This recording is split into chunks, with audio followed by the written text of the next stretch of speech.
प्रियंका चोपड़ा का एक ताजा वीडियो सोशल मीडिया पर एक बार फिर छा गया है, जिसमें वो अपने दोस्तों के साथ किसी रेस्तरां में एंजॉय करती नजर आ रही हैं। बॉलीवुड की देसी गर्ल के नाम से मशहूर प्रियंका चोपड़ा के इन दिनों हॉलीवुड में चर्चे हैं। जब से प्रियंका की शादी अमेरिकन सिंगर निक जोनस से हुई है, तब से वे अपना अधिकतर समय इंडिया के बाहर ही बिताती हैं। हालांकि देश से दूर होते हुए भी प्रियंका अपने चाहने वालों से दूर नहीं होती हैं और उनके लिए अपने सोशल मीडिया पर तस्वीरें व वीडियो साझा करती रहती हैं। इस वीडियो में बूम पला के ऑफिशियल इंस्टाग्राम अकाउंट से शेयर किया गया है।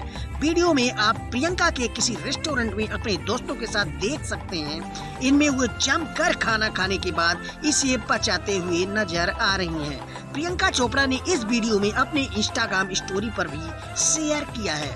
इसे शेयर करते हुए वो लिखती हैं कि क्या आपको लगता है कि खाने के बाद शेक करने से पेट में जगह बन जाती है? प्रियंका चोपड़ा की इस मजेदार वीडियो पर फैंस तरह तरह की प्रतिक्रियाएं दे रहे हैं। इस सोशल मीडिया यूजर ने वीडियो पर कमेंट करते हुए लिखा है कि हाँ, बिल्कुल बनती है जगह, थोड़ा और हिल कर देखो। तो वही एक अन्य ने लिखा है कि पति को कहाँ अकेले छोड़ दिया है।